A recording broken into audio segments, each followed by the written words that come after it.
das nossas crianças, eu quero convidar os irmãos a abrirem a palavra do Senhor no livro do profeta Isaías, no capítulo de número 9.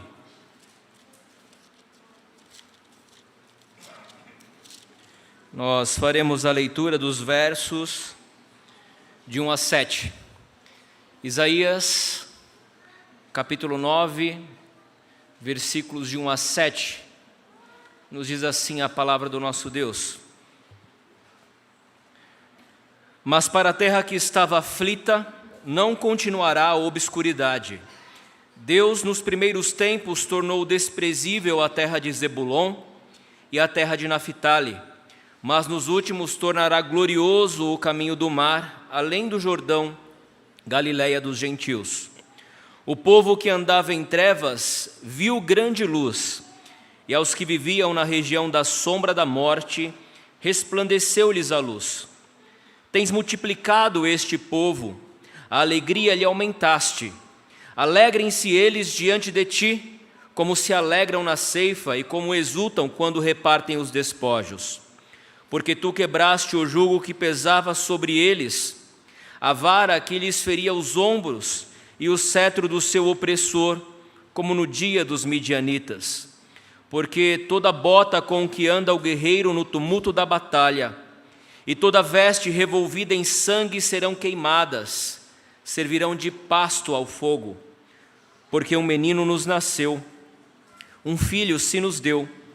O governo está sobre os seus ombros, e o seu nome será Maravilhoso Conselheiro, Deus Forte, Pai da eternidade, Príncipe da paz, para que se aumente o seu governo e venha a paz sem fim sobre o trono de Davi e sobre o seu reino, para o estabelecer e o firmar mediante o juízo e a justiça, desde agora e para sempre.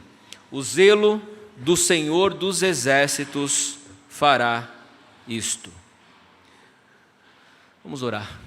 Pai Santo, Deus poderoso, pedimos neste momento a Tua direção, a iluminação do Teu Santo Espírito, ó Deus, para que o Senhor fale ao nosso coração por meio da Tua palavra nessa noite.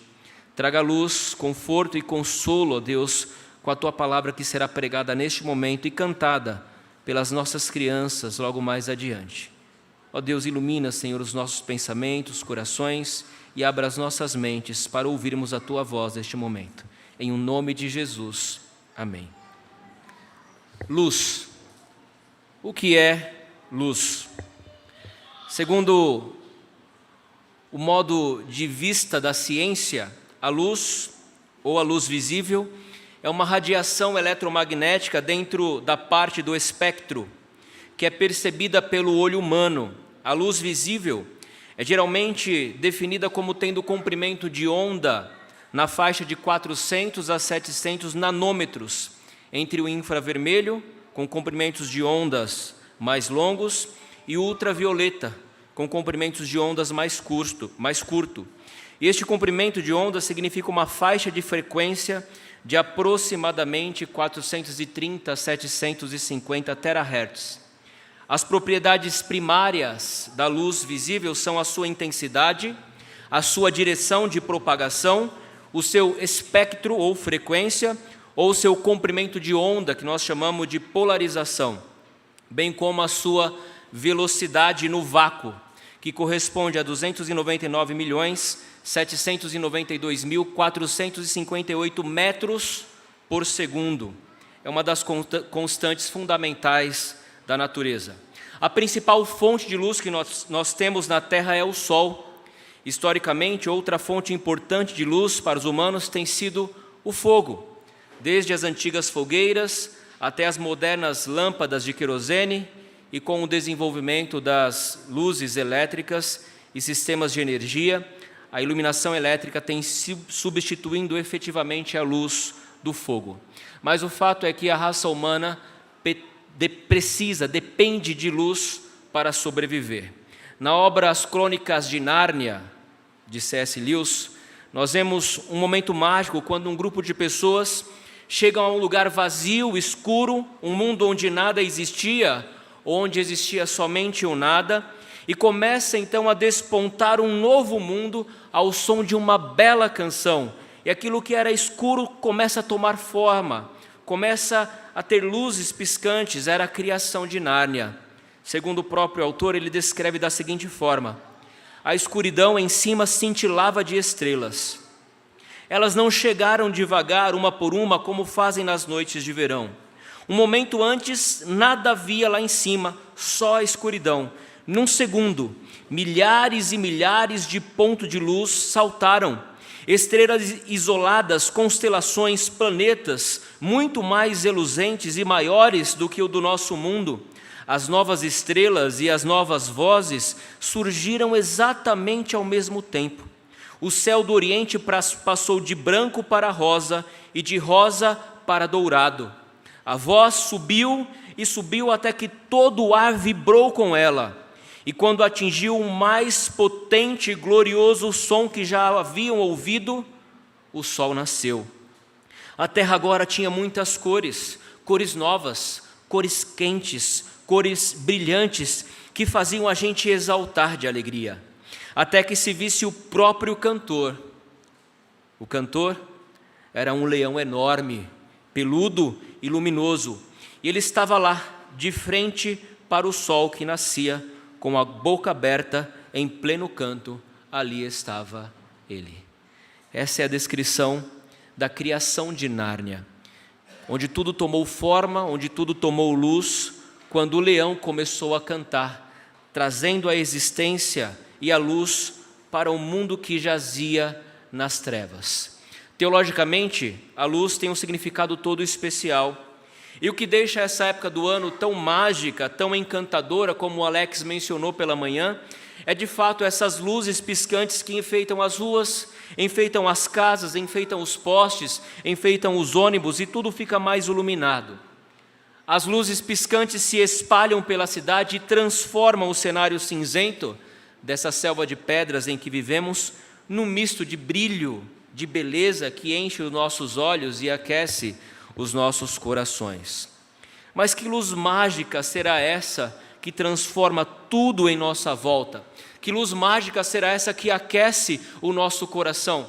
Será que é apenas o pisca-pisca que nós compramos para enfeitar as nossas árvores de Natal? A resposta para nós cristãos não é o pisca-pisca, não é esse momento mágico que traz luz e que aquece o nosso coração, mas é o brilho da presença de Cristo Jesus. E é isso que significa o nascimento de Cristo, é o nascimento dessa luz, essa luz que veio para brilhar nesse mundo que estava em trevas, conforme proferiu o profeta Isaías 700 anos antes da manifestação dessa luz ao mundo. Cerca de 700 anos antes, Isaías recebeu essa profecia que apontava para a luz que viria brilhar no mundo de trevas. E na Bíblia nós vemos várias referências à luz, em todas elas apontam para Cristo, todas elas apontam para a manifestação do nosso Senhor e Salvador, que é Jesus Cristo. Nós lemos no Evangelho de João que Cristo estava no princípio com Deus e ele disse: haja luz, e houve luz, e viu Deus que a luz era boa.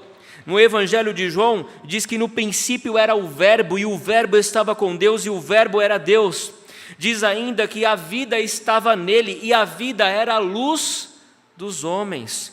Afirma ainda que a luz resplandece nas trevas, e que as trevas não prevalecerão contra essa luz.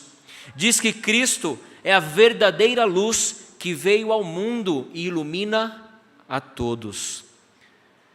Neste mesmo Evangelho, Cristo, no capítulo 8, ele vai falar de si mesmo, dizendo: eu sou a luz do mundo, quem me segue não andará nas trevas, pelo contrário, terá a luz da vida. Eu sou a luz do mundo, quem me segue não andará nas trevas, pelo contrário, terá a luz da vida. Quando olhamos para o profeta Isaías e o contexto no qual ele falou, era um contexto de total apostasia. Aqueles homens, eles estavam caídos nos seus pecados, eles estavam submersos nas trevas, na escuridão dos seus pecados, e o que nós vemos naquele povo era apenas destruição. O exército assírio já havia tomado o reino do norte, e ele avançava contra o reino do sul. E Ezequias tremeu diante desta ameaça, mas não seria a Síria responsável pela queda do sul. Isaías vai e conforta o coração do rei Ezequias, dizendo que Deus iria livrar o seu povo. Mas alguns anos depois, algumas décadas depois, esse mesmo reino do sul, que não caiu pelo poder da Síria, sucumbiu diante do poder do exército de Nabucodonosor, rei da Babilônia. E é este cenário no qual o profeta Isaías se encontra, um cenário de pecado, um momento pré-exílico, onde o povo estava inserido na prostituição, estava submerso nos seus pecados de idolatria, estavam se prostrando diante das estátuas daqueles povos, criavam postes ídolos e adoravam. Houve pessoas que sacrificaram o seu próprio filho a esses ídolos das nações, e este é o tempo de trevas, tempo de escuridão. Mas em meio a esse tempo de escuridão nós temos a promessa de um menino rei, a promessa de que nasceria um menino que teria o domínio das nações e que estabeleceria o seu reino com poder e com justiça diante de todo o Israel. Alguns versos antes, no capítulo 7, versículo 14 de Isaías, nós lemos o seguinte: portanto, o Senhor mesmo vos dará um sinal, eis que a virgem conceberá e dará à luz um filho e lhe chamará Emanuel, que significa, como nós sabemos, Deus conosco. Mas agora, de maneira ainda mais clara e com maior riqueza de detalhes, ele vai anunciar o Natal. Ele vai anunciar o nascimento dessa luz brilhante que vai trazer brilho e alegria àquele mundo que estava em trevas. E o que nós aprendemos com esse texto é que o nascimento de Jesus traz luz a esse povo que andava em trevas, que o nascimento de Jesus traz alegria e libertação ao povo, e que o nascimento de Jesus, em terceiro lugar, revela a justiça de Deus e o senhorio de Cristo. A primeira verdade que vamos destacar aqui, meus irmãos, é que o nascimento de Cristo traz luz ao povo. E eu quero que você acompanhe mais uma vez a leitura dos primeiros versos. Mas para a terra que estava aflita não continuará a obscuridade. Deus, nos primeiros tempos, tornou desprezível a terra de Zebulon e a terra de Naphtali, mas nos últimos tornará glorioso o caminho do mar além do Jordão, Galiléia dos gentios. O povo que andava em trevas viu grande luz, e aos que viviam na região da sombra da morte resplandeceu-lhes a luz. Deus afirma por intermédio de Isaías que o povo que estava em trevas, e esse povo também estava em aflição, eles não continuariam na escuridão, eles não continuariam na obscuridade. E essa região que outrora era uma região desprezível, abandonada, sem muita glória, se tornaria uma região gloriosa, porque a luz de Cristo iria brilhar naquela região. A luz de Cristo iria brilhar no meio daquele povo que estava em trevas. E a terra aqui, meus irmãos, ela descreve a compreensão geográfica que vai desde o norte do mar Mediterrâneo até o vale de Jezreel.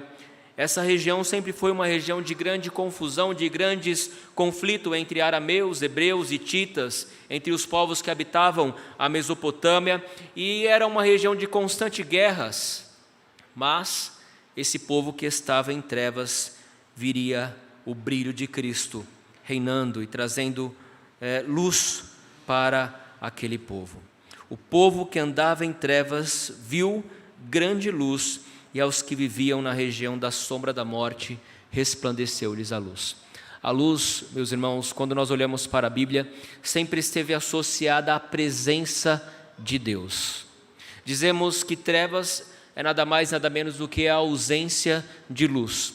Mas quando a luz chega, se dissipa todas as trevas. Isaías 42 diz: guiareis os cegos por um caminho que não conhecem, faloeis andar por veredas desconhecidas, tornarei as trevas em luz perante eles e os caminhos escabrosos planos. Estas coisas lhes farei e jamais os desampararei. Tornarei as trevas em luz.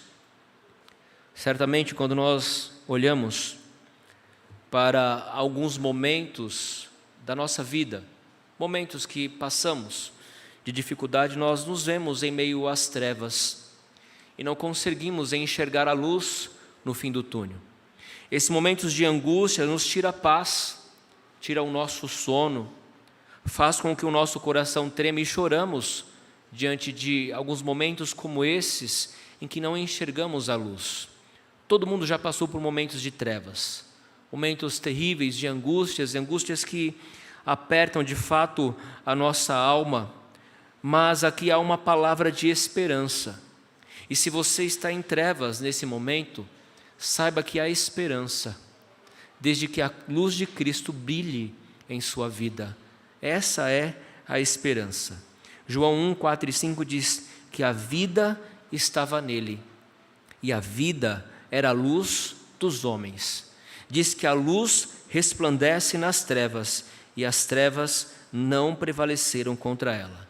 Assim como Zebulon e Naftali estavam em trevas, e o motivo pelo qual eles estavam em trevas é tão somente por conta dos seus pecados. Assim também nós estamos em trevas, quando nos entregamos aos pecados, sem a presença de Cristo em nossa vida. Os pecados nos afastam de Deus, nos separam de Deus, estamos alheios a Deus, mas aqui a mensagem de esperança é: você que está nas trevas do pecado, há um brilho, há um raio de luz, e essa esperança é Cristo. Ele anuncia o Natal como esse brilho, essa luz que vai dissipar todas as trevas do nosso coração. Para isso, você precisa crer nessa luz. Para isso, você precisa confessar os seus pecados, para que a luz de Cristo brilhe na sua vida e você possa encontrar em meio às trevas esse brilho que vai trazer conforto, que vai aquecer o seu coração e vai trazer grande alegria. O resultado, quando você vai para essa luz, quando você está em trevas, mas olha para essa luz e caminha em direção a essa luz, é um resultado de grande alegria. Aquele povo que estava na escuridão, que estava em trevas, ao contemplar a luz, ele se enche de alegria. É o que nós vamos ver aqui no versículo 3. E o segundo ponto desse sermão é que o nascimento de Jesus traz alegria e libertação ao seu povo. Versículo 3 diz: tens multiplicado este povo, e a alegria lhe aumentaste.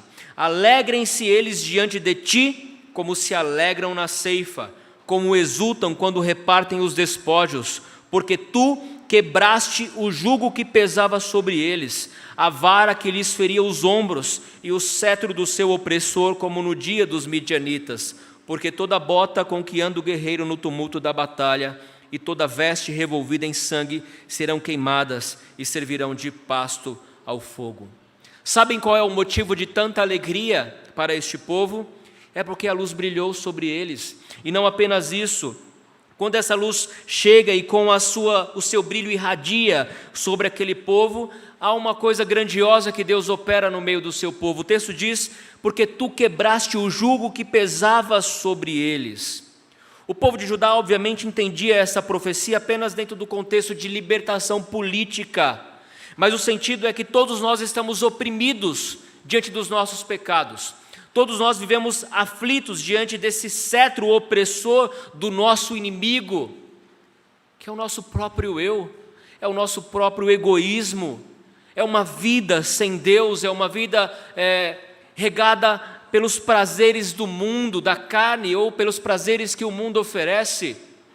Mas aqui, Cristo com a sua luz vai quebrar o jugo que pesava sobre esse povo, a vara que lhe feria os ombros, o cetro do seu opressor. Ele vai fazer isso como no dia dos midianitas.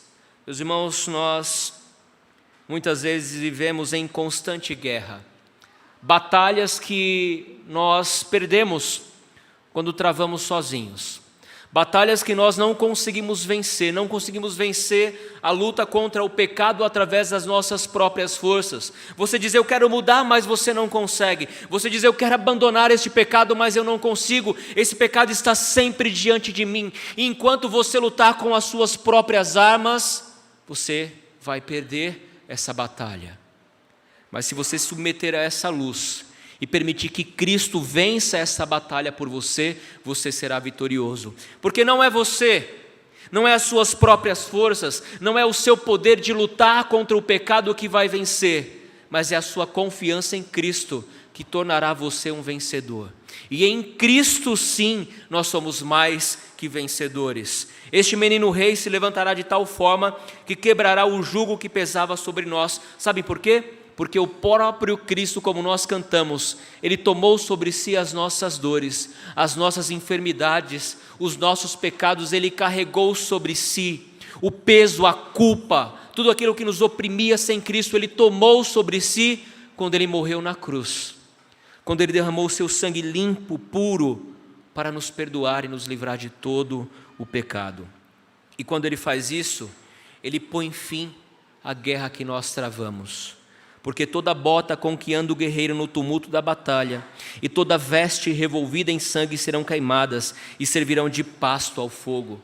Para nada mais terá proveito a bota do guerreiro, para nada mais terá proveito a veste com que o guerreiro se vestia para ir para a batalha, porque Cristo colocará fim a toda a guerra dentro do nosso coração. E em Cristo nós venceremos, porque é Ele quem põe fim à guerra e traz paz, consolo, libertação e justiça ao seu povo. E a alegria aqui é comparada como o agricultor que se alegra no dia da colheita. Os mais antigos aqui, aqueles que já plantaram, aqueles que trabalharam já na agricultura, sabem do que eu estou falando. Você semeia e às vezes o tempo não está bom, não está chovendo, mas depois vem as primeiras chuvas e aquelas plantas começam a crescer. E quando chega o tempo de colheita, que festa! Que alegria, viagem para o Nordeste, no tempo da colheita do milho, vão ver a fartura, que é a alegria, que é esse momento, comer uma pamonha, comer um milho verde, como é maravilhoso aquilo, a alegria que aquilo traz, não apenas para nós, mas para o nosso estômago, como é maravilhoso. E essa alegria é comparada aqui, como se alegram na ceifa, e como exultam quando repartem os despojos. É um outro modo de comparar essa alegria, quando um guerreiro, depois de intensa batalha, vence os seus inimigos e sai vitorioso, e agora ele vai tomar os despojos, as glórias, frutos dessa guerra que eles conquistaram. E aqui é comparado essa alegria com que o povo começa a ter dentro de si, quando a luz de Cristo manifesta, nos tirando de todo o pecado. Se você está em guerra, se você está travando uma batalha e você não tem conseguido vencer essa batalha, não tem encontrado forças em você mesmo para vencer essa batalha, confie em Cristo. Olhe para Cristo, porque por meio de Cristo você pode vencer as batalhas da sua vida. Por meio de Cristo você pode ser liberto das amarras do pecado e encontrar nele não apenas a liberdade, mas grande regozijo e alegria. Tristeza transforma-se em alegria quando a presença de Cristo é real em nossa vida. E você precisa experimentar essa alegria. Você precisa experimentar a alegria que é ter Jesus no seu coração. Você precisa experimentar a alegria que é ter Cristo como o autor e consumador da sua fé. Você precisa experimentar a alegria que é ter Cristo como seu único e suficiente Salvador. Você pode estar endividado, você pode estar imerso em muitos problemas, mas você terá um coração alegre quando ter Cristo como seu único e suficiente Salvador. Porque nele nós encontramos descanso e paz, porque ele põe termo à guerra. O terceiro ponto desse sermão, meus irmãos, é que o nascimento de Cristo revela a justiça de Deus e o senhorio de Cristo. E nós vemos isso através dos nomes que esse menino recebe. Versículo 6 diz: porque um menino nos nasceu, um filho se nos deu, o governo está sobre os seus ombros e o seu nome será Maravilhoso Conselheiro, Deus forte, Pai da eternidade, Príncipe da paz, para que se aumente o seu governo e venha paz sem fim sobre o trono de Davi e sobre o seu reino, para o estabelecer e o firmar, mediante o juízo e a justiça, desde agora e para sempre. Os nomes desse menino rei são descritos pelo profeta como um maravilhoso conselheiro. Sabe aqueles momentos de angústia, onde você está desconsolado? Quando você tem essa luz de Cristo, você pode deitar sobre os seus ombros, você pode clamar a Cristo e falar dos seus problemas, dos seus anseios, das angústias, daquilo que tem feito você chorar nos últimos dias, porque você sabe que em Cristo você tem um maravilhoso conselheiro, melhor do que qualquer pastor, melhor do que qualquer psicólogo. Cristo é aquele que consola diretamente o nosso coração, porque Ele conhece os nossos anseios, e todos nós temos um anseio profundo no nosso coração. O problema é que nós tentamos saciar esse anseio com coisas que jamais vão preencher esse vazio, porque esse vazio só pode ser completado pela presença desse maravilhoso conselheiro, que é Cristo Jesus. Mas Ele não é apenas o maravilhoso conselheiro, Ele é o Deus forte. Em hebraico, El Gibor, o Deus poderoso, o Deus forte. E aqui, meus irmãos, nós olhamos para esse versículo, ou para esse nome especificamente, e nós apontamos para a divindade de Cristo.